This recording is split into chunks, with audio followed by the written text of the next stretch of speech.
Rockport Reservoir, the penultimate stage of this year's Tour of Utah. It's stage 5 to Canyons Village. Can a break sustain today? Ben Hermans continues to wear yellow.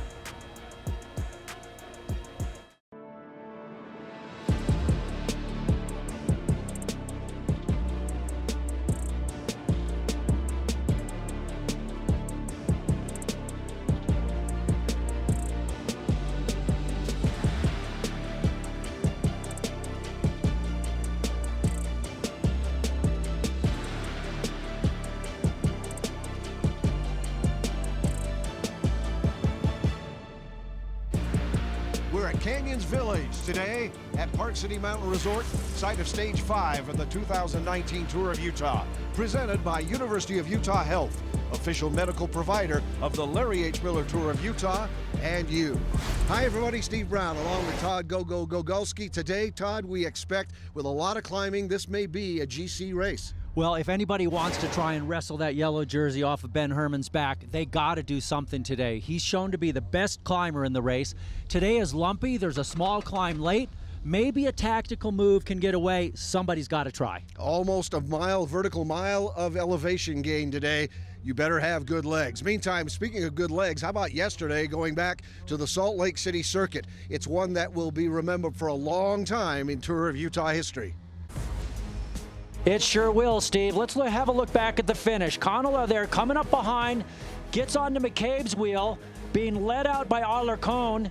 McCabe, the man who we thought maybe would have the better legs, but Connell outpowers him up the stretch, slight uphill to the finish, and McCabe fading at the end. Connell getting his second win in Salt Lake City in 2 years. Connell just ailing physically from the fall early in the Tour, but he had it together yesterday and takes the stage win, the same stage he won a couple of years ago in much the same fashion. So we look at the GC, no change at the top. The yellow is still that for Ben Hermans right now. Piccoli is second.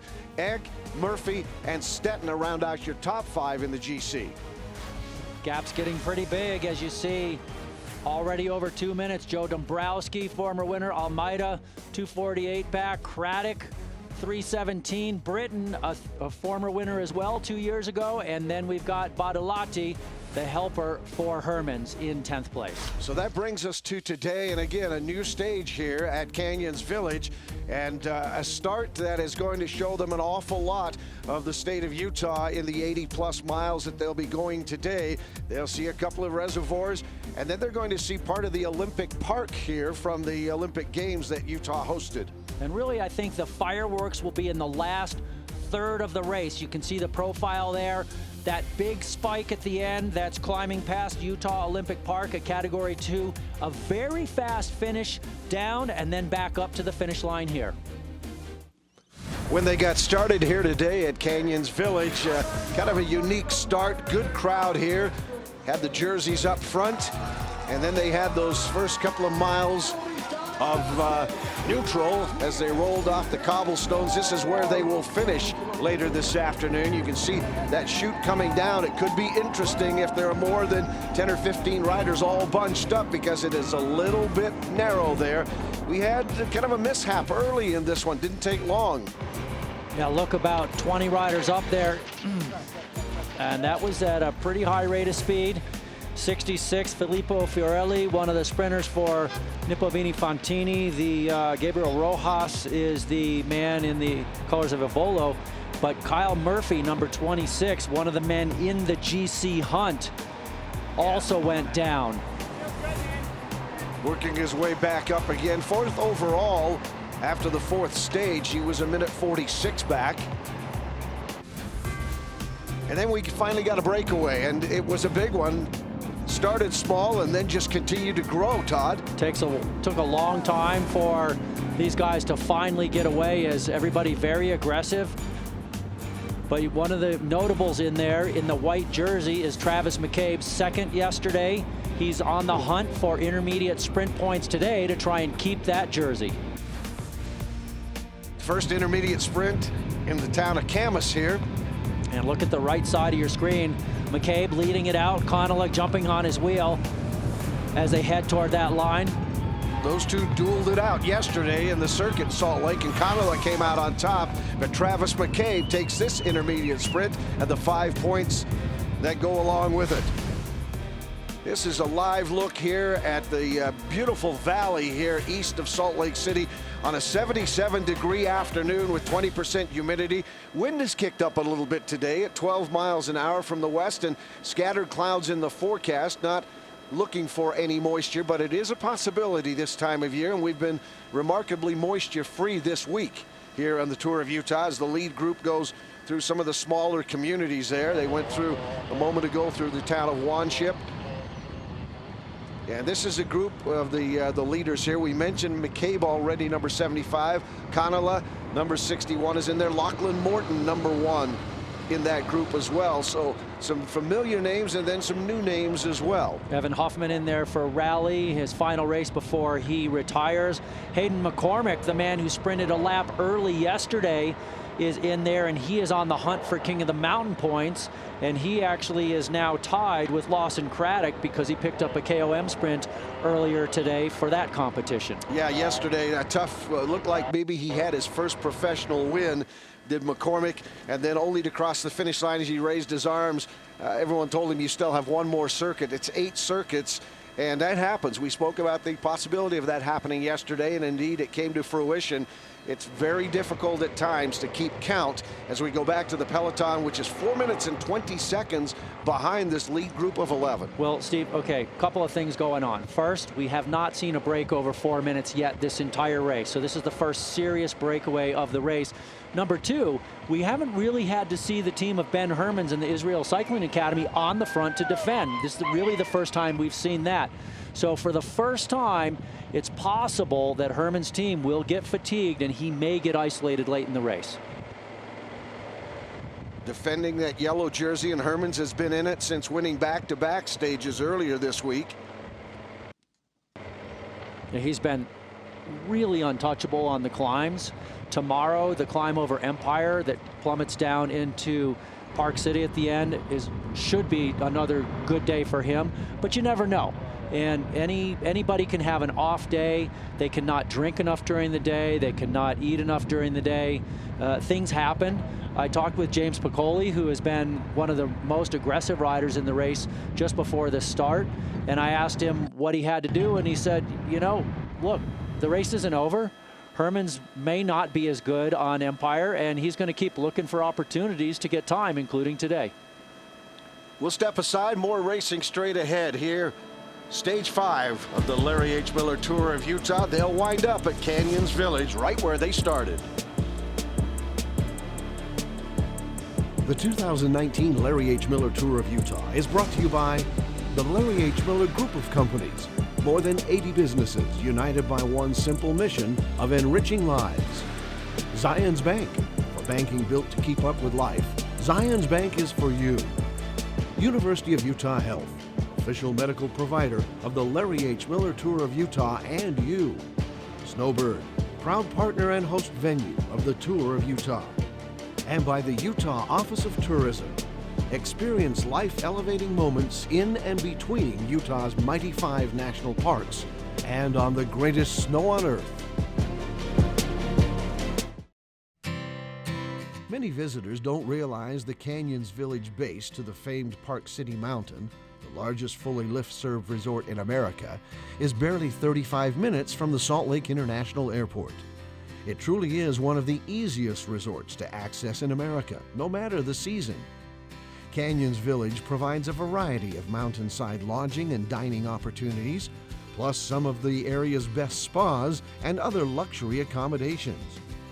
For families, summer adventure passes cover the putting course, gondola rides, lift-served hiking, mountain biking, and more, all with those high-elevation views along Utah's scenic Wasatch Mountains. That look at Canyons Village was brought to you by the Utah Office of Tourism. Begin planning your next life-elevated adventure at visitutah.com.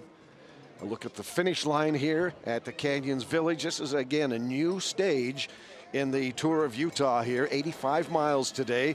They'll actually be climbing almost a mile of vertical. Total of 5,236 feet of climbs before this one is all over with, and that group of 11 riders out 4 minutes and 20 seconds ahead of the peloton right now. And there's a look at the cast of characters. And notice how everybody is just rotating through.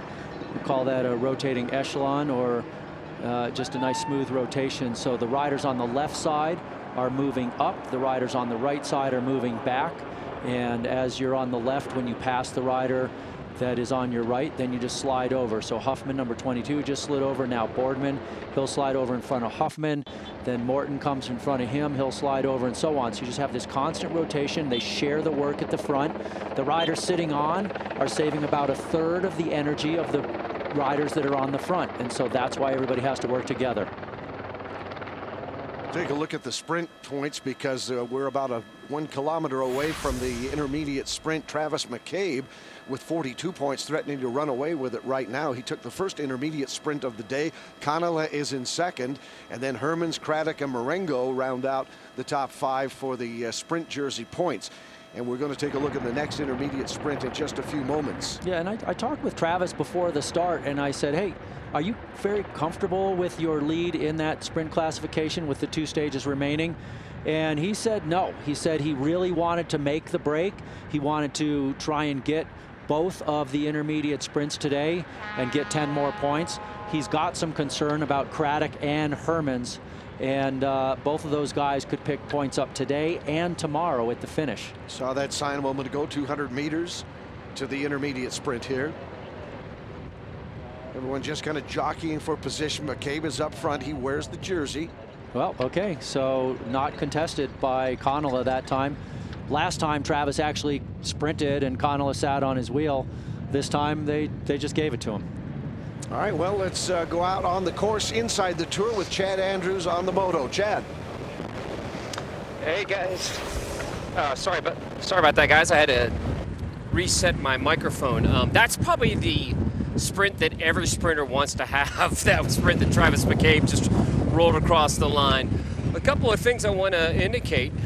First of all, the temperature, 83, dry. One thing that has changed over the past few days is the wind.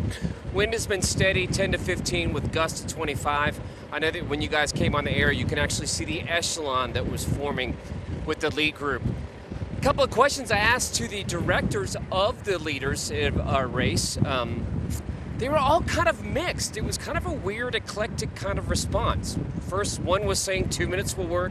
Others were saying 3 or 4. Some were saying 5 minutes that were needed to get over the top. But one thing is clear. This group has a very unique mix. You have a Lachlan Morton on one side and you have a Travis McCabe on the other. So there is a bunch of agendas inside of this breakaway. That's interesting. That's true. You look at those cast of characters. As Chad's report was brought to us by the LHM group of companies, more than 80 businesses united by a simple mission of enriching lives, and he will continue to report from the moto throughout the race for us inside the Tour of Utah. Well, one thing I would have to say about this break is, even though there are different types of riders, there's sprinters, there's general classification men, but and there's 2 jersey hunters. That Hayden McCormick there in the most aggressive jersey just out of the picture on the left, he's now leading the King of the Mountain competition. So sprinter and KOM both trying to get points, but everybody seems to be working. As I say that, okay, now we got some guys sitting on, but it's been very fluid, and that's what you need for a break to succeed. Well, they've just entered the green zone, and the green zone at the Tour of Utah, presented by Wildlife Generation, committed to protecting wildlife and habitat through education and conservation. Grab a bottle here or there. The temperature, again, not astronomically bad for them, as you heard Chad. And then you've got that wind, so now you're going to get a little bit of that evaporative cooling as well this afternoon, so that certainly does help them. When we return, special guest will be joining us, Bob Roll, fresh from the Tour de France, who will be joining us in studio here. Stick around, more racing right ahead. It's time for University of Utah Health Tour Insider. Crashes can occur at any point during any stage of the Tour of Utah as the riders are in close proximity to each other. Areas that are of particular concern to the medical team are the feed zones and the corners, where the riders come even closer together. The magnitude of a crash going downhill when the riders may reach 60 miles an hour can also be worse, particularly in this area of Big Cottonwood Canyon, where the roads are steeper. The medical team must remain vigilant throughout the race in order to provide appropriate medical care. Today's broadcast in high definition is brought to you by the Utah Sports Commission, proud partner of the Tour of Utah. As we look at the landscape here on this fifth stage here in the Larry H. Miller Tour of Utah, Canyons Village to Canyons Village. That group of 11 riders out front trying to sustain this break. 4 minutes and 20 seconds is the gap right now that they have on the peloton as we welcome you into the Utah Sports Commission broadcast trailer, and a special guest, a guy who has a habit of joining us every year, and we love to see him. Bob Roll, former rider, now a broadcaster, and of course you may be familiar with his role that expanded this year with the Tour de France. So he's gotten over the jet lag, he said, and been in town for a couple of days. Bob, nice to have you back. Great to be back. Thank you very much for having me. Talk to us a little bit about this tour. You've seen the Tour of Utah in years past. You've been here for a couple of days. A little bit different look, isn't it? Shorter stages, more intense perhaps, no less difficult, maybe even more difficult because of that. Powder Mountain, absolutely brutal to start things off in the GC picture, coming pretty clearly, and then to see the way Ben Hermans has been riding has been very impressive also. And I loved last night's stage around the Capitol. Well, perfect weather, big crowds, nice sunset before the finish. It was a spectacular stage, and that was really cool. You talked about Powder Mountain for years. You've had that firsthand view of Alpe d'Huez from in the saddle and in the broadcast booth. And of course, we looked at that comparison earlier in the week. Two very, very difficult climbs. Now, obviously, Tour de France, part of a 21 stage, situation, as opposed to the Tour of Utah.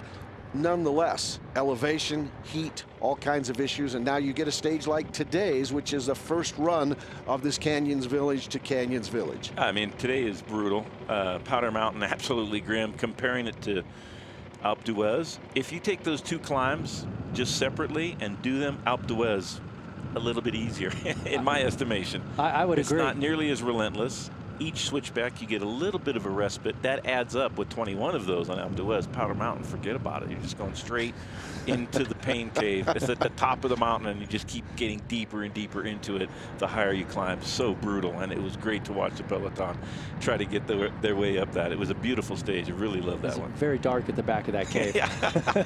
You're about as deep into it as you can get on Powder Mountain, that's for sure. Alpe d'Huez oftentimes comes later in the Tour de France, sometimes a little bit earlier, but after many days of racing, so you can't compare them, 100% just equally. But still, wow, what a hard stage that was. And today is also another brutal stage for the peloton. Speaking of today, what do you think of the chances of this break? We got 11 riders. We got a lot of variety in here. We got guys like Lachlan Morton, who has won this race overall, but we got a couple of the sprinters in McCabe and Connolly.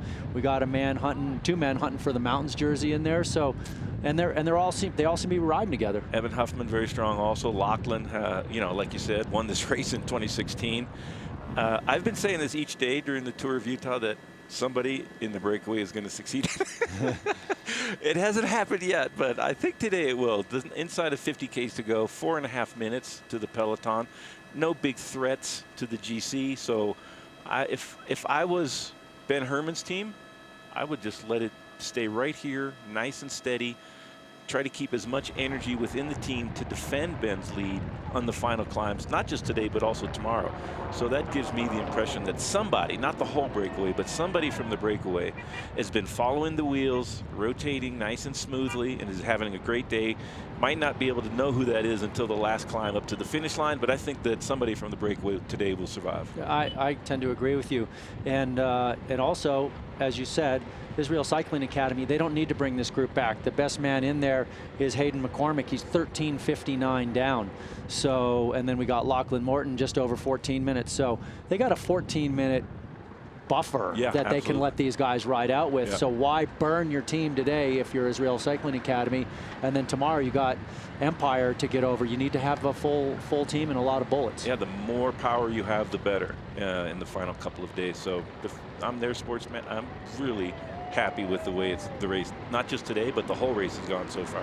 Bob, speaking of Hayden McCormick, of course, yesterday, that tough situation on the circuit where he thought he was finished. I felt for him. You've seen that happen, obviously, before in the cycling world, but it's heartbreaking, isn't it? It's funny, I was standing around a bunch of ex-pros right when that happened, and each one of us had a story to tell about celebrating too early. Yeah, this is it. He thinks he's won, and he still has one more circuit to go. This would have been Hayden McCormick's first professional cycling win. And they're trying to tell him, oh, there you are. Yeah. You got another one. You got another one. I'm like this. I have my hands on my head like, oh, no, I've done that before. Just like the sinking feeling, because you know nobody's celebrating like they should be. Yeah. Just instinctively. So all of us had the same conversation. Well, Kristen Kenny spoke to him today. He's wearing the most aggressive rider jersey from the Larry H. Miller Group of companies. But KK had a chance to talk with him before today's stage. I did, guys, and he said, I've wondered how that happens. I've seen that, and I said before, man, how does that happen to a rider? Well, it happened to me, and it's so embarrassing. Obviously, you know, he is wearing the aggressive jersey today. He's trying to look at the positive in that, but he did say that he thought that the race was over because he thought he heard the bell, and he couldn't communicate with his vehicle. And also, the way that the brake was racing, he thought that because of how aggressive it was, that it was the last lap, but just overall embarrassing for him. Well, he's out there today, so that aggressive jersey, probably a motivator for him, and hopefully he can hang in there as well. Now, you talked about Ben Herman's a little while ago, too. Let's talk about him, Bob, and the impressive nature of his ride. He won those two back-to-back stages earlier in the Tour. Yeah, and the way in North Salt Lake, the way he went away from the favorites, after having, you know, exerted a massive amount of energy the day before on Powder Mountain, was very impressive. So not a day off yesterday, but was able to follow the wheels. Perfect scenario so far, and a strong team also, by the way. Maybe one of the best teams in the whole race. Full complement of riders, and they have one mission, just to keep him out of trouble and keep him near the front and let him do what he does best. He's an absolute beast of an athlete, and he was on the BMC squad, who I'm really familiar with, having the same manager in my career, same team doctor, teammates with Eric Hayden, also one of the team doctors for that program. And so I know a lot about Ben Herman. He's a really strong rider, and he just has to have the stars line up, and that's what's happening in the Tour of Utah so far. What do you think about him moving from the World Tour over to a professional continental team, so basically a second division team, becoming more of a mentor? What do you think about that move for his career? Some guys flourish in that role. Other guys, they don't have the same stimulation at the highest level, and they sort of lose their way. And I think the opposite has happened to Ben. I think he lost his way a little bit on the BMC squad, so because of so many big stars. And the team agenda changes depending on the race, depending on how successful the team has been, and who they're going to work for in what race. And if they haven't had success, which often happens to many teams, then nobody gets a chance except the big stars. And so they keep hammering away at the wall till it falls down eventually. So if you get lost in that labyrinth, and I think Ben Herman's has been going through that for a couple of years on BMC, and you get a chance to shine, your true attributes, your real talent comes out. And that's what we're seeing from him in the Tour of Utah. And it's great to watch him really flourish in this event. Do you think that the mindset of a professional athlete is a little bit fragile in cycling? Absolutely. And so you got to have this opportunity. Absolutely, yeah. I mean, the stars have to line up. We say that a lot, but the nuances and the minutiae that it means is we get to see something beautiful happen, like what's happening to Ben Herman in the Tour of Utah. Peloton trails by 4.5 minutes here. 11 riders still out front. More racing straight ahead. In the beginning was the greatest snow, and then the biggest show. But the encore is ongoing and growing. So I say jump to it, jump. Since 2002, Utah has hosted more than 150 World Cups, World Championships, or Olympic-related events at Olympic and other world-class venues. It might just make you feel better. It might just make you feel strong. It might just take you somewhere that you never would have thought. In the spirit of faster, higher, stronger, we're bigger, better, and broader. Winter and summer. You never could foresee. And what's next? What are you waiting for? As the state of Utah and the Utah Sports Commission work to expand our Olympic footprint, we're ready, willing, and able to again welcome the world to the state of sport. I say jump. I say jump.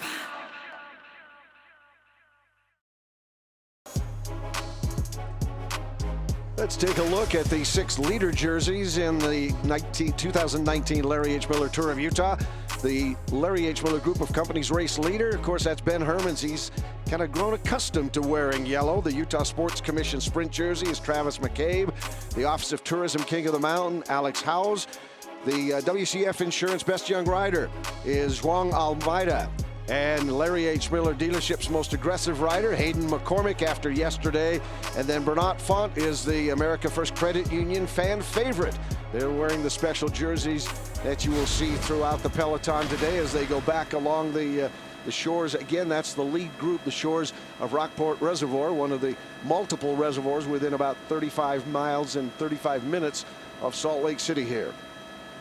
They'll traverse that, and they'll also go down past Jordanelle Reservoir again. And what an afternoon for water sports. This group right here been yelling to the peloton. It's been funny because a couple of riders been waving back, and you know, I guess folks being part of the Tour of Utah. It's kind of nice to be doing it from alongside the peloton on a boat today. Best seats in the house, right? Absolutely. Nice and cool. Cool. Guys, wakeboarding it looked like, and watching a bike race, that's pretty impressive. Not a bad way to spend your afternoon, is it? It's as good as it gets. They'll be finishing, of course, here at Canyons Village, which, as I said earlier, is a new venue for the Tour of Utah. It's Canyons Village to Canyons Village. And the finish area here, as you get a look at it, it's kind of got a few cobblestones. So I don't know, maybe bring back some memories for you, Bob. Not exactly the streets memories of France. Yeah, that's true. No one, I don't think, really likes to race cobbles, although these are in a little better condition than the 300-400-year-old cobbles that you've seen. Shouldn't be too problematic for the top pros that'll be racing to the finish line together. But it is quite narrow, so if more than, I'd be surprised if there's any group bigger than about 3 or 4 riders coming together to the finish line. So it shouldn't be a problem, the narrowness or the roughness of the street. Yeah, that corner, that last turn, about maybe 210 meters from the finish line. If we had a group of 50 riders, that would be hectic. Yes, that would. Yeah, it's a little less bend in there. I think it's going to be slimmed down quite a bit. Yeah. Time will tell. Israel Academy still working on the front there with Ben Hermans in the yellow. Hamish Schroer's the man on the front. Third in the 2018 New Zealand Road Race Championship, but he really more is a domestique for the team, and he's been on the front a lot today. And the longer it stays like this, the longer you see these jerseys on the front and the gaps stay right at 430, the greater the chances of the breakaway or somebody from the breakaway succeeding. Now we're 10 kilometers further than we first started talking about it, and the gap is exactly the same. So it's an even better indication that somebody from the breakaway can finally have a chance to win a stage today in the Tour of Utah. Yeah, great point, because Israel Cycling Academy is not going to bring the break back. Yeah. So if they're on the front and they're just letting it sit there at 4.5 minutes, some other teams that want to win the stage are going to have to come close that gap down. Yeah, absolutely. If you see a different team come to the front with a big agenda to go for the stage win, then you might see less of a chance for the breakaway to succeed. But as long as you see those Israel Cycling Academy jerseys on the front, and if that goes on for another 10Ks or so, there's really strong riders in the breakaway. So you can only take so much time out of those type of riders with the miles remaining on today's stage. So we'll have 2 races for the price of 1 today. One for the yellow jersey on the final climb, and one for the stage win, which is always intriguing to see who's attacking, when their attacks start to go, how far from the finish line, what kind of team tactics start to come into play. And it's going to be a thrilling finale for the riders in the breakaway and also for the peloton. It's going to be a great 2-for-1 day. I love it. We talked earlier about the tactic, because knowing that Ben Hermans has shown himself to be the best climber in this field so far, if you're going to make any inroads against that yellow, you had to do it at a different stage or different part of today's stage. You weren't going to do it on the final climb. You had to have something else happen during the road portion of it. Yeah, and the tactics have not played out in the favor of anybody else except the yellow jersey of Ben Hermans right in the middle of your screen. So far, so good for Israel Cycling. And this will be a huge result for that squad as they move up in the hierarchy of professional cycling. And it's a very new team, and some bigger names apparently are joining the team in the months to come, including, if I'm not mistaken, Dan Martin from the UAE squad. If the rumor mill grinding away is accurate, we'll see about that. The rumor mill. Yeah, you never know actually until the rider signs on with the jersey, it seems like, in professional cycling today. But the team itself, very committed for the long term, and it's going to be interesting to see how they come through this Tour of Utah with a lot of responsibility, maybe for the first time in the team's history, to have to do something at this level of the sport as compelling, competitive, and difficult to do as the Tour of Utah is this year for Ben Hermans and his teammates. Well, they continue to ride along as they're heading along the shores one more time of Rockport Reservoir. Bob, thanks for joining us. My Always pleasure. a pleasure to have you here Great and to your be here. expertise. And we'll continue with this stage in just a few moments.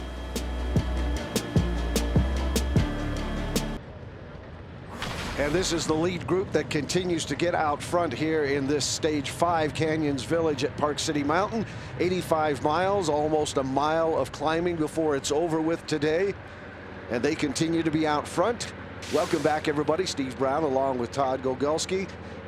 Nice to have you along on this 5th stage. Just one more remaining for this 2019 Tour of Utah. That's tomorrow, Empire Pass. Hard to believe that we're almost have another tour in the books here. Travis McCabe out front, continuing part of this group. The question is, can it stay away? It's now 4:25, so it's expanded a little bit. And conventional wisdom, as you look at Connella right there, conventional wisdom is that it's possible that maybe somebody stays out. There's Lachlan Morton taking his turn at the front. And once again, just seeing everybody rolling through a pretty unified break. 4:25 now. They've lost 5 seconds. That's insignificant. And the Israel Cycling Academy been at the front of the field, not having any real concerns big enough to try and bring this group back. It's going to have to be up to some other team, as we were just discussing with Bob. Israel Cycling Academy happy to let these guys go and fight for the stage win. They're not going to kill their team before the final climbs and then leave their team leader, Ben Hermans, exposed and not have teammates to help him chase things down. Here's a look at Kyle Murphy, one of the riders out there, and Kristen Kenny caught up with him earlier today. Kyle, with 2 days left, what do you need for this to be a successful Tour of Utah? Oh, a stage win, absolutely. That's what we want. We just want that feeling on the team, that winning feeling. So yeah, we're going to give it our all today. I don't care if it's me. I just want us to win today. We talked to some of the riders. They said that they can expect this to be a breakaway day. What do you think? Yeah, we'll see. I mean, you see Elevate's motivated. You never know what Worthy's going to do. I think it just depends who's in the move over the top of the Jordanelle climb. If you see those Avila, McCabe type guys in there, then yeah, the break could stick. But if they're not there, I think those are some teams that might chase. Lastly, if it's not you for your team, who? Oh, Gavin or Rob, we're gonna be active. Yeah. All right, have fun out there. Thank you. Awesome, thank you. Well, it was a tough start for Kyle today. He was involved in that earlier mishap and tasted the pavement a little bit earlier. Take you back to just near the start of this one. Oh, right there. Those riders go down, and Murphy is one of them. The left of your screen getting up, and that was a tough crash. That those 3 riders went down, and he's still coming back. He went back, talked to the team car for a while, feeling the net result of that, but Kyle Murphy now continues to work. And that's always scary when people are messing with their axle. I have seen riders get their hands in their spokes doing that. It makes me cringe. So the peloton, 4:25 behind the lead group of 11. Look at that field now, strung out quite a bit. And I was going to ask Bob about his thoughts on the winds today and if the crosswinds might play a role. We've seen a lot of the images, the wind coming out of the riders' right recently with the Israel Cycling Academy on the front, but now it looks like it's pretty much head on. There's no echeloning across the road to take advantage of the winds coming from one side or the other. So as the road twists and turns, the wind obviously plays a different role. More racing straight ahead as they work their way through rural Utah. They'll finish up at Canyons Village when it's all over with today. Let's go! Yeah, I wouldn't miss it. It's gonna be so cool. It's a life-changing moment for the rest of my life.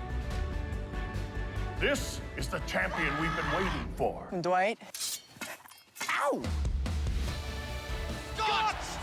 Interesting choice of words. It's literally a big deal. My aim is to prove kindness can change the world.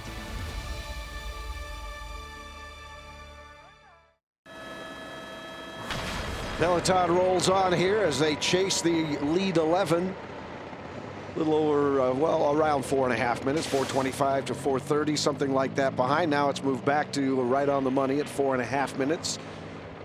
Let's go back out inside the tour on the moto with Chad. Hello, once again, gentlemen. I consider myself an average poker player. Why am I bringing that up right now? Because I have spoken to Fabrizio probably 4 or 5 times during this entire tour, the manager, the director sportif for EF Education First, and I said, quote, "You've got Lachlan Morton in here, former winner of this great race of ours," and I said, what time would it take for him to win the stage at the base? Shrugged his shoulders and said, "I guess we'll see." So, got nothing out of him. Everybody else seemed to make Travis McCabe for worthy. It's, let's just see how he's doing after the KOM. Danny Van Hout, you guys saw Boardman go across, but he's a little frustrated with Boardman because he bridged a 1.5 minute gap by himself, but he didn't get any KOM points. So a little bit frustrating, so he still remains 7 back. And let's see, what else? That's kind of all I've got right now. But I am going to go back and I'm going to study my poker a little bit better, and I'm going to crack Fabrizio before this year's over. All right, poker back player, to you guys. Bring your per diem tonight at the hotel, okay? We'll see you just a little bit later. Well, and you know, I completely have had the same experience with Fabrizio. He talked with him before the race, talked with him at length. You've got all these different options, and they're just not talking. All we can do is watch it happen, watch it play out. And, you know, is it Dombrowski? Is it Morton? Who's it going to be? Time will tell. They say watch the race. Okay. Or check your Twitter feed or your or whatever you're going to do on social media, right? Maybe you'll get something out of that. Peloton is 435 back now, so we have had a little change, but still 31.5K to go, and we'll step aside. More racing straight ahead. Stage 5 of the Larry H. Miller Tour of Utah.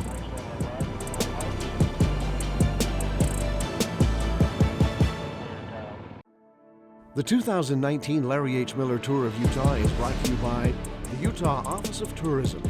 Experience life-elevating moments in and between Utah's mighty 5 national parks and on the greatest snow on earth.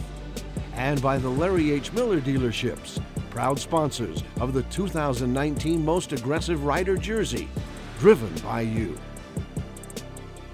It's one of the vistas here as we look at the profile. This is what remains before they get back to Canyons Village, and you see that climb at the end. That's the climb up towards the Olympic Park here. You've got the ski jumping venue, several other venues, the bobsled, which you can come up and take a ride in if you get to Utah. They do it during the winter months, but you can also take it during the summer months as well, from all the way up, and just a great experience if you want to have your innards jarred just a little bit, but it's a lot of fun. This is Browns Canyon, the category 4. It's 3.2 miles. Max grade is only 6%, but it does go for a ways, and your elevation gain is 577 feet. When you're done, there's still 18 miles to the finish, and you've got the points at 4, 3, and 2 available, and the leaders heading up there right now for that Cat 4 climb. And let's remember, in that King of the Mountain competition, we've got Hayden McCormick in here, and he got the early KOM sprint today, so he is now tied for the lead. Howes had the jersey, is wearing the jersey coming into the day, but now they both are tied on 18 points. Hayden McCormick going for the intermediate KOM points along the way the next couple of days, probably trying to see if he can wrestle that jersey away and hold on to it. So they continue to work their way up. There's a look at Lachlan Morton, number 1 there, riding 4th wheel. And Matt Zimmer there, the DC Bank rider in the beard. Interesting story with him, as he's an American riding on that squad. It's his first race with the team, and he was racing for a development team out of Missouri, was trying to decide if he was going to, he's just studying and racing, and he got into this team, and now he's in this race. This is like jumping right into the fire here at the Tour of Utah. Yeah, quite the baptism. If you are a climber, great. This gives you an opportunity to see right where you are in relation to some of the other great climbers in the country and around the world. But you're right, it is. It's the immediate inauguration, isn't it? There's not a whole, but it's kind of like not much neutral time. You just come out of the gate racing. Yeah, it's, I mean, this race is so hard every single day. 1 kilometer to the King of the Mountain, that's 0.6 of a mile. And just literally just finishing this race is hard. Let's see if anybody decides they want to go on the attack and do this. You saw a moment ago, that was Velasco, Simone Velasco, the Italian, who stood up out of the saddle and then settled right back in again. Back to the front of the peloton at Israel Cycling Academy, shepherding their rider, Ben Hermans, in the yellow. And again, no real concern because there's no GC issues right there now with that breakaway 11. So as long as they can control the front of the peloton here and maintain the margin for their man, peloton at 4:35 right now.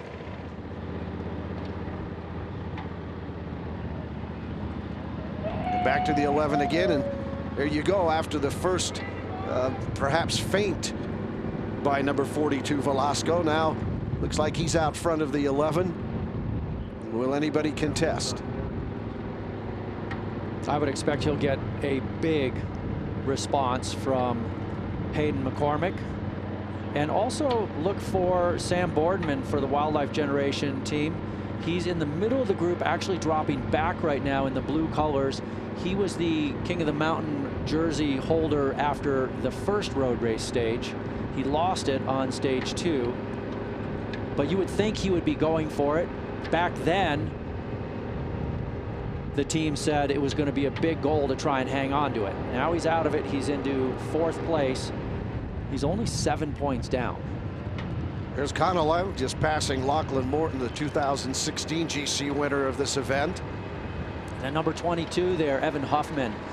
We go back to that interview we had. Let's stay here, 200 meters for the KOM. Let's stay here and see who jumps. The chess match continues right here. They're rolling pretty fast on this climb. It's not that steep. Hayden McCormick standing.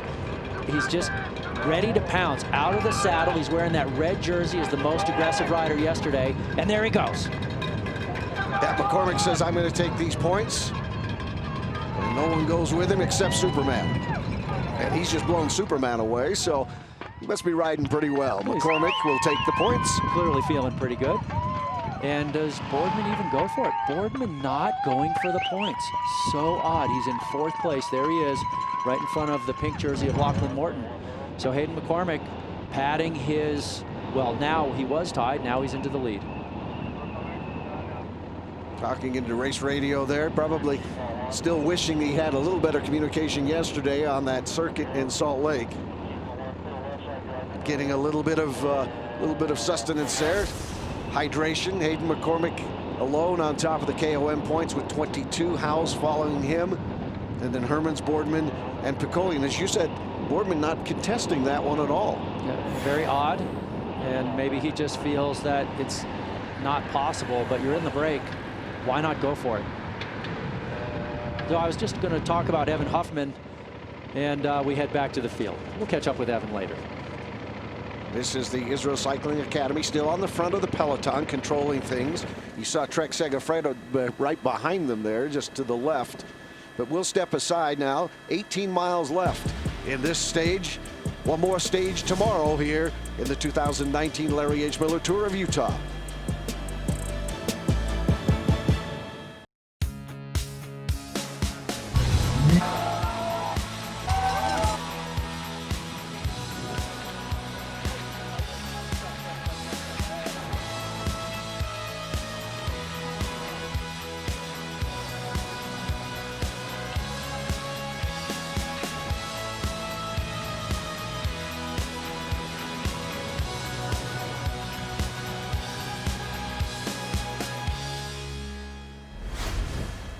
Here's a look at the map and where they are in relation to the finish as they will make the climb up eventually and wind up at Canyons Village right where they started. Still plenty of racing in between, however. We saw KOM a moment ago and some questions regarding tactics from the various teams. So we're going to take you back out on the course and maybe see if we can go inside the race a little bit more with our man on the moto, Chad Andrews, with Danny Van Hout with Wildlife Generations. His rider a few moments ago caused us to scratch the head just a little bit, not contesting the KOM. Chad, what's going on? You ask, you shall receive. We do have Danny Van Houten right here, and I backed up and went to him, and Danny, we were kind of, the guys in the studio and I am kind of scratching my head. Boardman was only down 7 points, bridged across. All of us are under the impression that he was going for the jersey. What's going on? We were going for the jersey at the beginning of the stage, but then he did a big push to, close that 130 gap. Probably took a little bit out of his legs there, and then he missed that first KOM, so that put us on the 7 points down. And then we had some problems with our radio, so our second director, Matty Rice, probably gave him some instructions not to go for it anymore and saying go for the stage win. Okay, so you guys are banking that a more prestigious thing at the Larry H. Miller Tour of Utah is a stage win versus the King of the Mountain jersey. Correct. We like to have a podium or a stage win. I mean, the KOM is huge for us, for Wildlife Generation, but a stage win is just as huge. Thank you, Danny. Well, guys, there you have it. Back to you. All we had to do is ask. And his report's brought to us by the Larry H. Miller Group of Companies. So, well, that explains it right there. So a question, actually a couple of things, but maybe most importantly, the fact that he bridged by himself, and you spoke about it earlier, Todd. He didn't have any help there. Took a little bit out of him, and maybe enough that it's just not worth the dual effort of stage win versus KOM points as well. Well, and the other thing that I take away from that is this communication piece again. So yesterday we had Hayden McCormick. His radio in his ear, he wasn't able to communicate with his director. And then today we just heard Danny Van Hout saying that Matty Rice maybe was having a little trouble communicating to him through the radio. So the radios are not fail-safe. I mean, there's a lot that can go wrong with them. They're in one ear. There's a lot of noise out there. And if you're very far, if the radios are far apart, the signal doesn't travel very far. And so, you still have to be able to figure out how to race. And sometimes you're ready for your director to tell you, and you don't get the message. Well, especially on this kind of varied terrain that you see in the Tour of Utah as well. Radio signals have a habit of getting lost out there. What we do know now, though, is that number 111, Boardman, is going to be going for the stage race, the stage win, and try and get a podium today. Yeah, clearly he's switched his focus to that. There he is, number 111, just rolling through right now. Lachlan Morton, number 1. As a previous winner of this race, they decided to give him number 1 this year. And you know what, though? There are a lot of guys in this move that are going to be thinking about trying to win the stage. 25K to the finish, 15 miles left before they wind up. After a significant climb and then kind of harrowing descent coming up. You got to be pretty careful, don't you, when you come up past the Olympic Park up here towards the end of this race. If you're not careful, you might have some issues coming back down as we look at the peloton here, 4.5 back. And Steve, I don't know if you just asked me on the air, if you asked me on break, when we have an idea that this break is going to succeed. I'm going to just put it out there right now. Someone from the break is going to win the race. And I think a bunch of people from the break are going to stay away today. 4.5 minutes, 25K to go. It's not coming back. Well, the boldness continues here from the broadcast booth in the form of one go-go. We'll be back with more.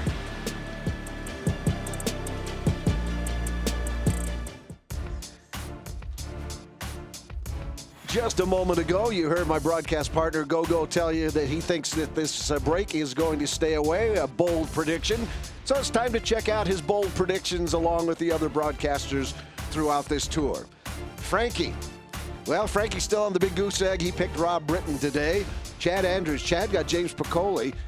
Haven't seen him much today, but Chad has got 6. And then Go-Go, with also sitting on 6 points, has Lawson Craddock. I've got Joey D, haven't heard from him today, and then Eck for Brad, who is leading with 13 points. So I guess it's anybody's guess, and I don't think anybody shows anybody in the break.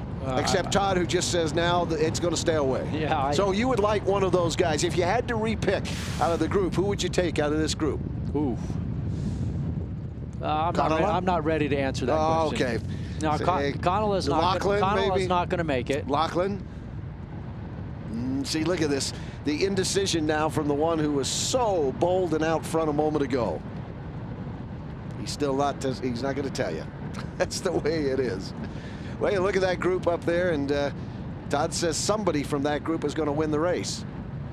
Well, sometimes you got to get, you got to put it out there a little bit, but Yeah, but you're backing off now. No, they're still going to win.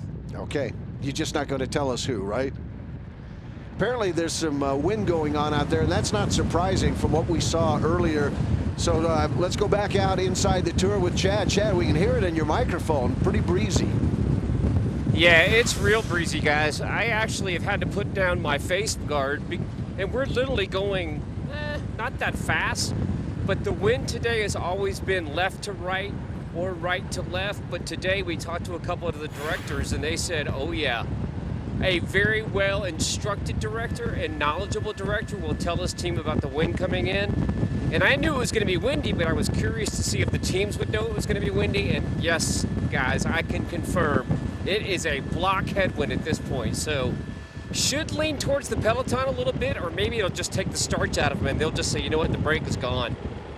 Back to you guys. All right, thanks very much. Well, that break has been pretty consistent at 4.5 minutes or so for an extended period of time. You still got the Israel Cycling Academy and the Light Brew kit there, and they are shepherding their man in yellow, Ben Hermans. So they're controlling the front of the peloton still. It will remain to be seen which group the wind impacts the most. From a sheer numbers standpoint, it should impact the leaders the most. They don't have as many folks to do the job, but it looks like the peloton is quite content to let Israel Cycling Academy stay on the front of the peloton itself. Yeah, just let them sit there, let them do the work to keep the brake from getting too far off the front, and then realize that even though there's a break up the road, and this being the break, the general classification guys can still attack each other at the end of the race. If Piccoli can get away and get 20 seconds on Herman at the end, it doesn't matter if he doesn't win. He won't get a time bonus, but he can still get some seconds. And so realize that the battle for GC is not over just because 11 men are up the road. Yeah, I think the margin between the yellow and Piccoli was 44 seconds, I believe. We're going to get a look at it here in just a few moments. But with 12.4 miles to go, you're right. Piccoli, there's nothing to stop him from attacking at all.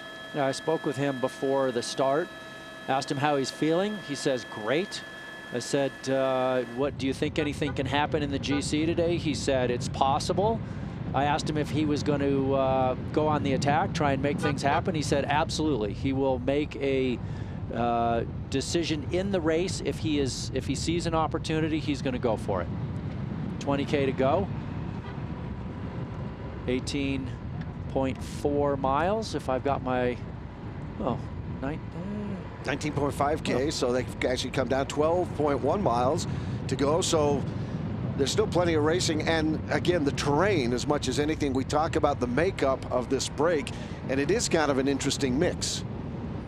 Yeah, a lot of different types of riders in the break, and these are the days where breaks can succeed because they're not made for the huge general classification battles like we had in North Salt Lake on that circus, like we had on Powder Mountain.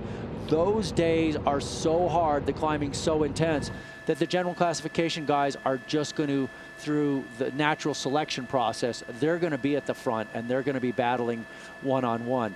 Days like this, everybody wants to get in the break because there's a decent chance something can happen and it can stay away. Well, they're 5 minutes back now, the peloton, so the group has extended just a little. We'll be back with more racing. Look at the lead group. There are 11 of them here in the fifth stage. Canyons Village, they'll finish up here in a little less than 11.5 miles to go. But they continue to go 10.7 now while we were away. It's amazing. They actually have gained some ground despite the wind and everything else, and they lead by 5 minutes over the peloton. We talked about some of the names that are in there. Lachlan Morton is one of them. He will be wearing the pink jersey. Here he comes right now. Here's a guy who won the overall tour of Utah in 2016. A big moment for him. Winning Tour of Utah, the final stage, and taking the overall in 2016. It's probably not only my nicest Utah moment, but just generally in cycling. My family was there. we were an underdog team. My brother was on the team, and it was one of those moments. I knew when I won that stage, I would never have a win that would top that. Well, he hasn't. Now, he did ride in the Vuelta, but didn't get a result there. So a win at the Tour of Utah to him ahead of riding a Grand Tour event, and that will give you some idea of what it means to succeed here in this tour here and America's toughest stage race. This is an incredibly prestigious event, very difficult.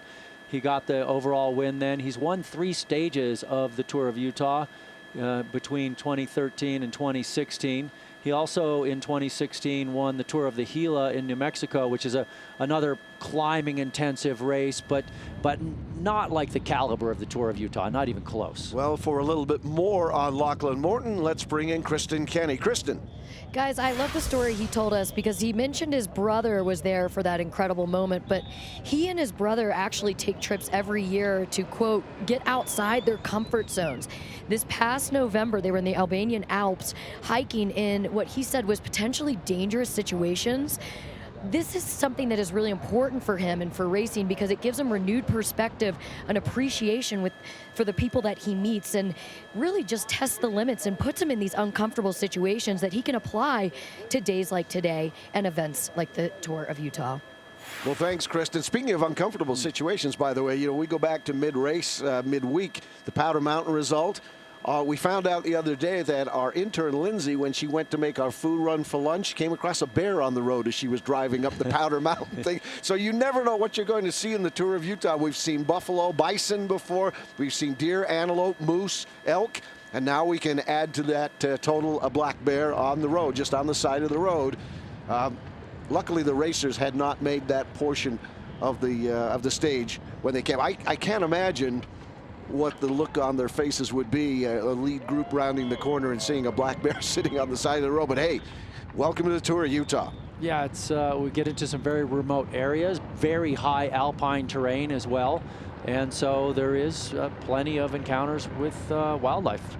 Well, I'm sure the wildlife generation guys like that. They probably would certainly have wished they had had a chance to see it.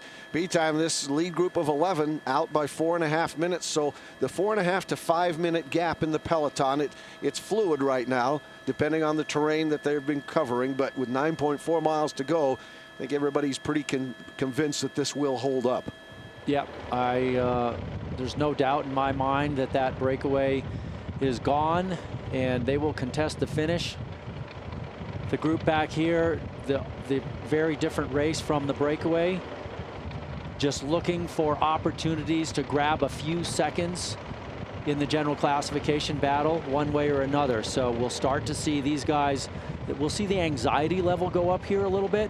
Notice how it's not so smooth with just Israel Cycling Academy on the front, but we now have Trek Segafredo up there. We've got some other teams coming to the front. So there's going to start to be some positioning situations going on and fighting for position so that when they get to these final climbs, there's opportunity to go on the attack. You saw the Israel Cycling Academy rider there talking into his race radio, so there is communication. Trek now, as you said, coming up front in the white kit with the red and black helmets. That's Pete Stetna's team, among others. Yep, Stetna was out in the break several times this week. Yep, Nicholas Eck also, who comes into the day right at the top of the standings, sitting in 3rd place. Pete Stetna down into 5th.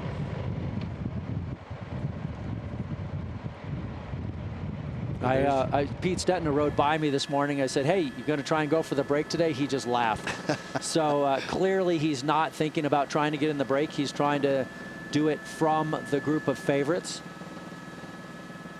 It's going to be very difficult, though, for anybody to make inroads in that GC with Herman sitting right in there. And of course, that break getting away doesn't pose any threat to the GC, but unless someone gets out of the peloton and closes the gap there, it's not going to be much of a difference today with Hermans. He's going to maintain that 44 seconds over Piccoli, and then the gap expands to beyond a minute to the others in the top 5. And really, truly, the only place the general classification battle is going to do anything is in the last, I would say, 6-7 miles of the race today, maybe even 5. It's going to be the final climb, and the final descent and then the little bump up to the finish. So when they get to Utah Olympic Park, that might be where we see some action. There's a little bit of dirt at the top of the climb. It's actually fairly steep. Of course, they're used to steep climbs in this race. And we'll see. We'll see if somebody can attack. And there, speaking of attacks, here comes one out of the break. Is that Boardman? Or is that Huffman? Hard to see from that angle. That is neither. That is number 132. That's Dylan Sunderland, so the Bridge Lane rider from Australia. So Sunderland has his teammate in there, Hayden McCormick. So Sunderland going on the attack, setting up his teammate. He's the only, there's only one team in that group that has two guys on it, and that is that Bridge Lane team out of Australia. So with Sunderland going now, that means McCormick can sit back, he can let other riders chase, and then if they catch him, he can counterattack. You see the gap. Didn't take long for it to, because nobody went with him. And Dylan Sunderland, that Bridge Lane team, the Australian team that is here for the first time. And they've been out in breaks throughout this. We've seen some of their riders. Obviously, Hayden McCormick, you talked about him. And he's been a guy that we've looked at and really been impressed with his attitude, the riding, the aggression. Earns him that jersey for today. Sunderland, just 23 years old. Comes from Inverell, New South Wales in Australia. 4th overall at the Tour de Savoie Mont Blanc. My French isn't very good. Yours is a lot better. It is? I think so. I think you do better than I do. And that race was won by his teammate, Chris Harper. His teammate, who we actually were hoping to see good things from here, big things in Utah, but he had to abandon due to sickness on stage 3. And he's the leader of that squad. So the other guys trying to make the best of it. We got Hayden McCormick in the mountains classification lead now, and Dylan Sunderland off the front of the break. You can see he's 30 minutes down in the general classification, but that won't bother him at all right now. He's thinking about the stage either for himself or his teammate who's right back in the group. Can they chase him down? They're 10 seconds behind Sunderland right now, and we'll step aside. More racing straight ahead.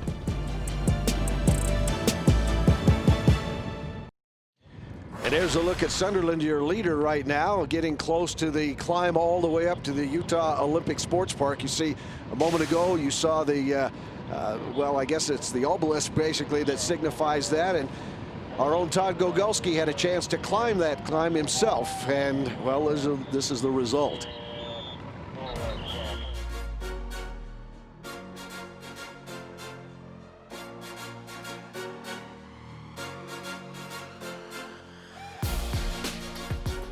%9 through here.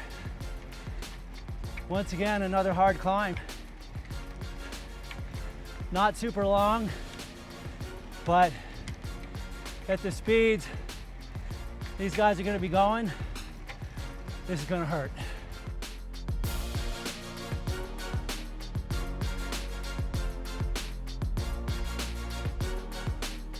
Fun little downhill back there.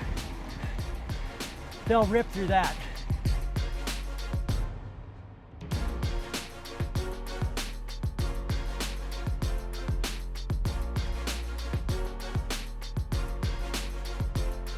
Right here above the Olympic Park and next to it as well. Another cool stage. Past the dirt here, the top, Utah Olympic Park. Site of the 2002 Winter Games. We're at the top of the luge track right here, but the riders top out, quick descent, and then a short little bump up to the finish. Look for some attack in here. If you're trying to win this race overall, this is one of your last chances. Quite the view from the top. There's a look at our leader, and of course you saw the luge and you saw the run down the bobsled as well, and this is the remaining 10 riders now trying to catch him. 2.9 miles of climbing here, 12% max grade, elevation 7,352 feet, so oxygen at a premium. You gain 895 feet in elevation and a little under 3 miles to the finish when you're done, and your points 8, 7, and 6 based on the pitch of this climb. It's going to be some work, Todd, as you know firsthand. Yeah, and not only that, but there's some dirt toward the top. So Dylan Sunderland here with not a huge advantage, 20 seconds, but he's in the groove right now. 23-year-old, as I mentioned, he's you know, he's got just sort of top 10 results in his career. If he could win this, this would completely vault to the top of the best result of his career. He's never won a pro race, and he also has the card to play of his teammate behind him. This is that chase group of the 10 riders. Of course, McCormick, his teammate, is in there. Maybe McCormick comes out of the pack to get his first win. Well, and there's McCormick right there responding to Lachlan Morton. So Morton in the pink, then it's Travis McCabe behind him, and then it is, looks like Evan Huffman, I can't quite see, and then McCormick. And so that is actually not Huffman, that is Bernat Font in the fan favorite jersey today. So McCormick, this is exactly what he needs to do. He needs to follow everything that happens behind and capitalize when they chase his teammate off the front there. Peloton just hit the roundabout at the base of the Olympic Park, and that is a look at the ski jumping venue, which they turn into, by the way, tubing in the summer. So you can come down that on an inner tube if you like. Sounds like a great time. Have a good time and do it yourself, right? Chase group, 25 seconds back of Sunderland. 4.7 miles to go.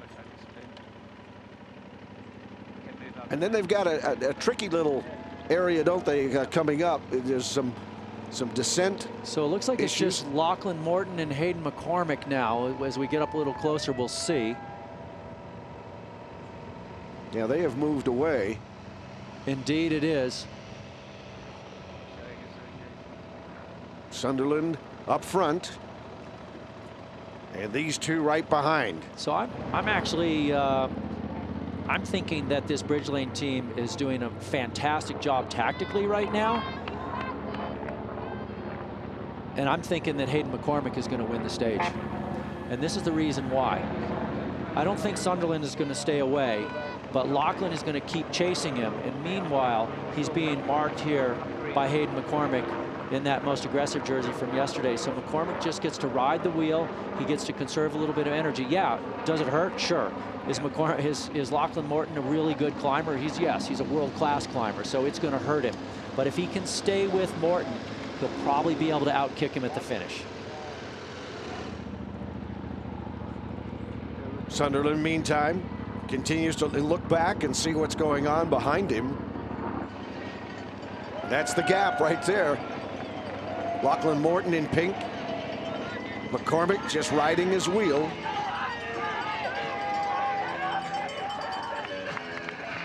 Gap on the peloton, as you see, is 3 minutes and 40 seconds. So this group is going to stay away with 4.4 remaining.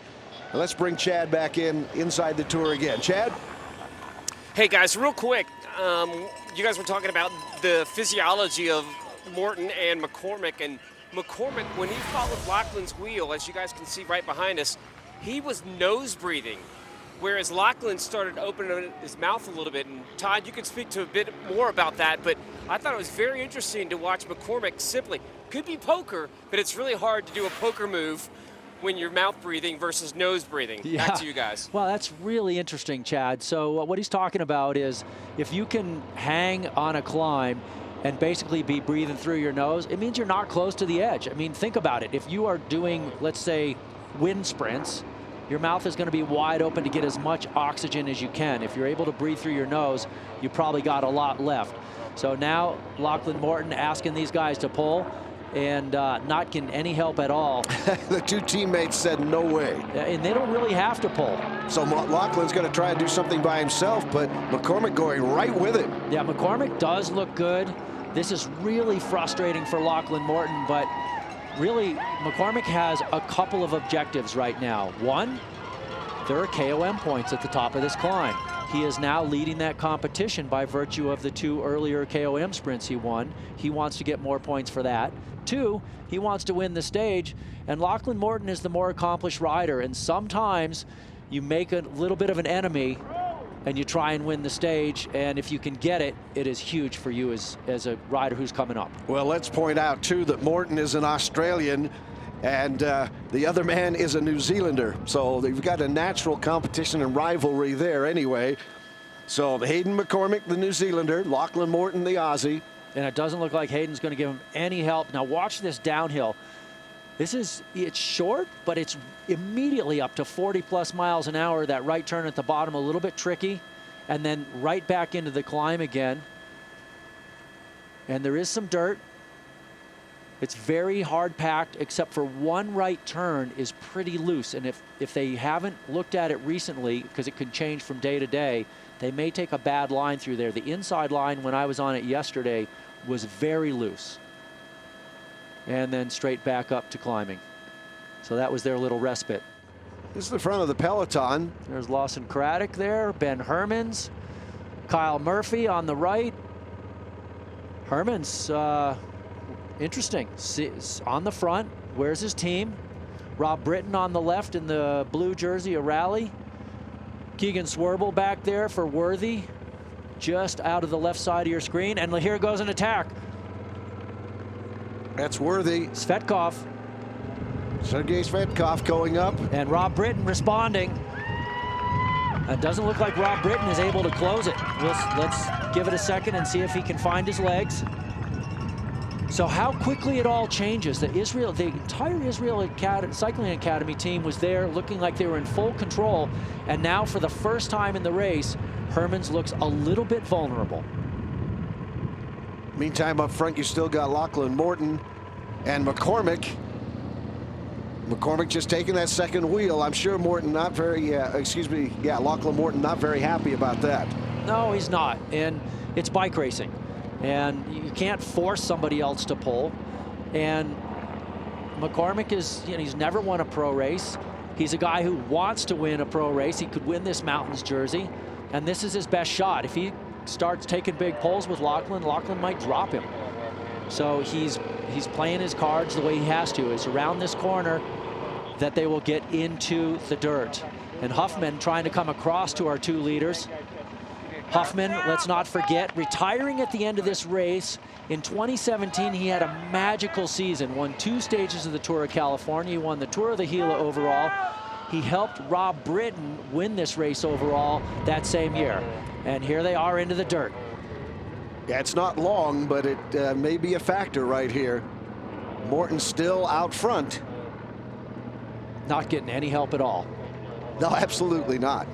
Now I'm really curious to see what happens over the top, because there's KOM points, but then just 2.9 miles later is the finish. So will Hayden McCormick sprint for the KOM points and really tick off Morton, or will he just sit behind him? Travis McCabe trying to hang tough, and he's doing a great job. Nobody wants to sprint with McCabe. Interesting here. Totally different lines. I wonder how that ended up happening. And there are some big rocks, but overall this was very well. Oh, look at this. Svetkov and Keegan Swerble has made it up to him. That's Rob Britton behind. And the yellow jersey of Ben Hermans kind of in the middle of that group, so he is no longer on the front. Keegan Swerble going for it right now. He comes into the day 5:06 down. Well, you saw how rough that was as they came on the inside here. And they put those cones there to make them go wide, because the inside is super loose, and they're almost out of the dirt at this point. The top of the climb just coming up just about 400 meters from where they are. Still the chess match between these two. McCormick again not giving Lachlan Morton any help whatsoever. He's going to ride that wheel as long as he can, and then it looks like he's going to try and just burst out. The question is, as you said, before or after the end of the KOM, where do you go? 5K to the finish. And Boardman now coming up. Well, Boardman had decided earlier that he was going for the stage race and going for the win. That's what his team director told us earlier. Boy, not able to shake anybody, though. No, everybody still has pretty good legs. Velasco on his wheel. Here's yellow, and that's Piccoli. And that's the one man that Ben Hermans doesn't let go anywhere. Craddock on his wheel. And then it looks like it's, I can't tell if that's Stetina or Eck on his wheel. And then right in front of them, they're coming up to Murphy. Yeah, look how they're closing. So Murphy actually went on the attack, and now for the first time, we finally see McCormick going after the KOM points. They're back on the asphalt again. Yep, and the top is just literally right up there where those people are.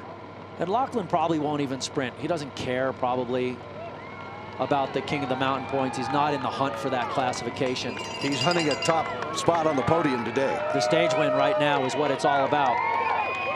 So Hayden McCormick, as he leads over that line.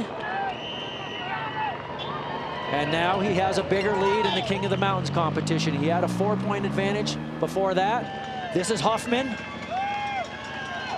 Now this descent, this is going to be full gas. Beautiful new black asphalt.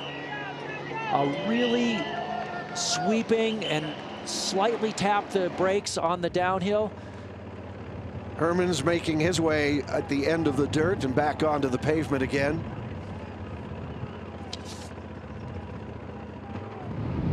Now here they are on the descent. This is that new road you were talking about, Todd. It's really in good condition. Yeah, and that corner right there, that's a scary one because it's full speed, but if anything goes wrong, it will not be a pretty ending. So McCormick is out front. He's got Lachlan right behind him. They've got 4K left to finish this one. Now McCormick sitting down on the top tube, getting into that super tuck position, just minimizing your frontal area as much as possible. Morton doing the same, then getting up a little bit higher for better control through the corners. It's very hard to navigate the corners when you're sitting on the top tube, so you got to get up if it's a tight corner. You have better control of the bike, and you certainly can react to things much better when you're on the saddle. So who does the edge go to if they're virtually even coming into that final little bit of a chicane and an uphill finish here at Canyons Village? I'm just gonna take a wild guess that Hayden McCormick is gonna have a better finish than Lachlan Morton. Morton is not known for his explosiveness, and McCormick seemed like he was able to follow the attacks very comfortably. And so I think if they come around the final corner with 200 meters to go, McCormick has it. And I bet you Morton knows that, and he's going to do everything he can to get rid of him before then. There would certainly be an element of redemption if McCormick gets the win today based on what happened to him yesterday in the Salt Lake circuit, thinking he had it won and just miscounting the circuits. Oh, it would be absolutely huge for him. He's never won a pro bike race. It would be a huge accomplishment. And now they're working together. Morton, former winner of this race, 2K to go. So if Morton's going to do it, you think he has to pull away between now and that last 200 meters or so? I do. I do think he has to pull away. I don't think he's going to be able to do this from the final 200 meters. And that whole group is just in tatters. Riders scrambling to catch up from various places. This is Huffman trying to make it up to Velasco in front of him. McCormick out front now, and Lachlan Morton will take second wheel. Get a little bit of moisture before it's over, and then crank for the last couple of 100 meters to home. They've got 0.9 miles to go. Herman's out. Maybe he's cramping. He took his left foot out. He was shaking the leg a little bit. It looks like maybe in a little bit of trouble. And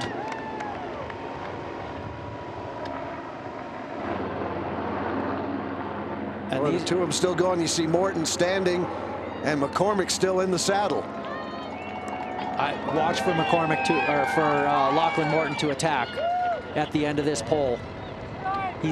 I think he's got to try it. Let McCormick do a turn. Right when he swings off, he's at his most tired because he's been in the wind, and then jumping, but he's not. They're just rolling through. They're just trading pace. Maybe Lachlan's confident. Yeah, I was going to say both of them must feel that they have the ability to outsprint the other. Oh, they didn't know which way to go. Yeah, they almost, both of them made the wrong turn. And we just saw Connell a moment ago. Is he the third man on the road? McCormick out front again momentarily.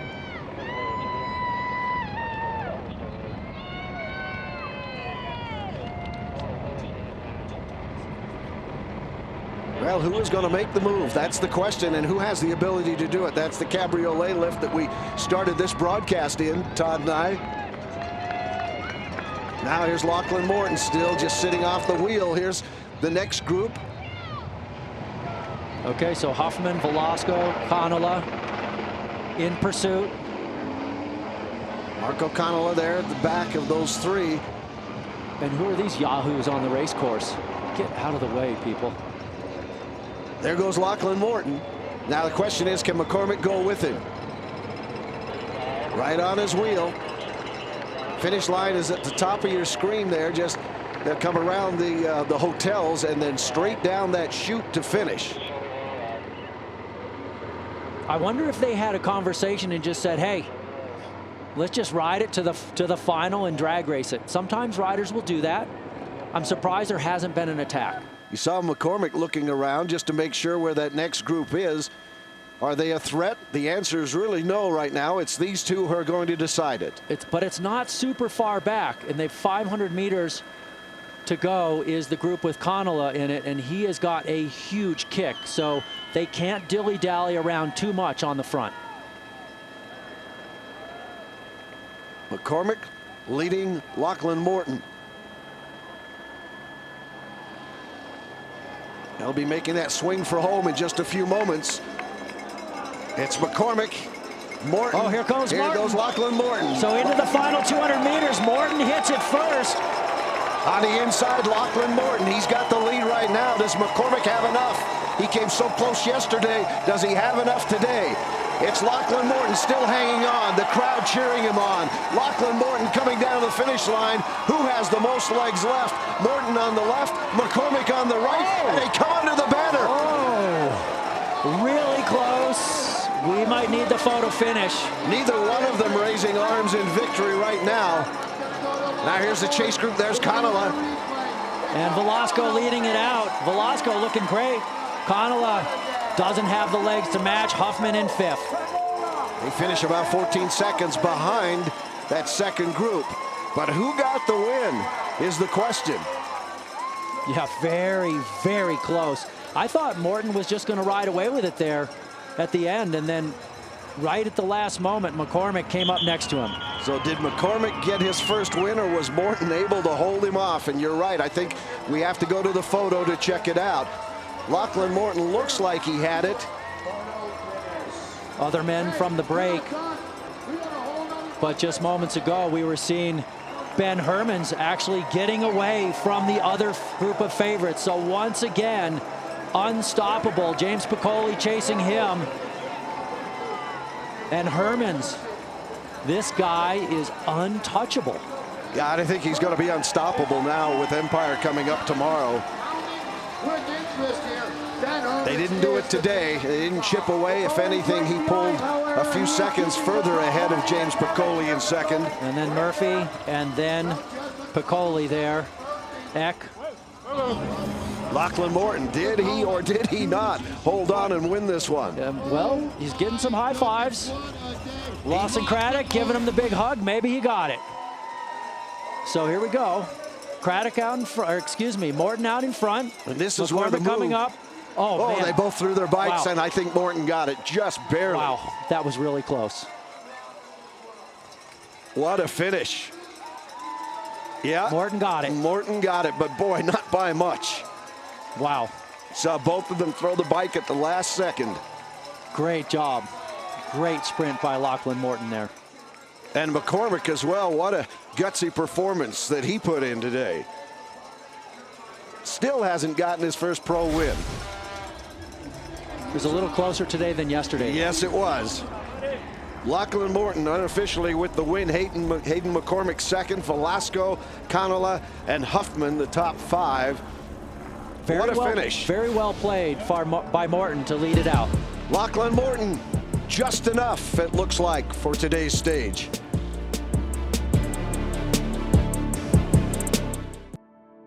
The 2019 Larry H. Miller Tour of Utah has been brought to you by Zions Bank, for banking built to keep up with life, Zions Bank is for you. University of Utah Health, official medical provider of the Larry H. Miller Tour of Utah, and you. Snowbird, proud partner and host venue of the Tour of Utah. The Utah Sports Commission, Utah, the state of sports. And by the Larry H. Miller Group of Companies, more than 80 businesses united by one simple mission of enriching lives. Our postcard of the day presented by the Utah Office of Tourism, proud partners of the Tour of Utah, who invites you to sample the mighty 5 national parks in the state of Utah and, in the winter, the greatest snow on earth. The winning ride, and boy was it a ride today. Lachlan Morton along with McCormick as they work their way up to the finish line here at Canyons Village. And Morton taking the jump through that corner. Very narrow finishing stretch as they are going around that left turn. Then they have a little bit of a right turn. So McCormick just staying behind, looking for his opportunity, and the final stretch inside the final 100 meters, trying to come around, but there is not enough time, and he doesn't quite have the legs. It was so close. We had to go to the photo finish, but Lachlan Morton getting his 4th career stage win in the Larry H. Miller Tour of Utah. How close was it? That close. Kristen Kenny caught up with Lachlan Morton, our winner.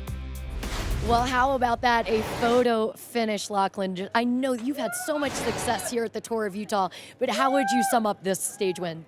This was pretty sweet. You know, I had a pretty big few months, and you know, I've trained really hard for this, and it just didn't come together in the first few days. But I knew it was there, you know, and then finally last night it clicked, and I was like, all right, today I'm on. And I don't know, I just had that feeling all day of I'm not gonna let anyone beat me. And you know, that last 5 meters, I thought I was just about to get beaten, but I think I just held on. So. Yeah, McCormick was on your tail there. They're a little bit nervous, I bet. Yeah, definitely. I mean, they played it really smart. They had 2 riders, so he could just sort of sit there on the climb, and I couldn't shake him, and I was like, oh no, here we go. I'm not much of a sprinter, but I had a look at the finish line just before the start, and knew if I could get around that last corner in first, that would be my best shot, you know, make him work to come around. So that's how I played it, and yeah, pulled it off. Well, this is your 4th stage win at the Tour of Utah, tying Travis McCabe for the most stage wins here. What does that mean to you? Yeah, that's awesome. You know, I've had a long history here. I guess my first one was 6 years ago now. I'm 27, but I feel old. But yeah, it's awesome. Hopefully not the last. You know, I love this race.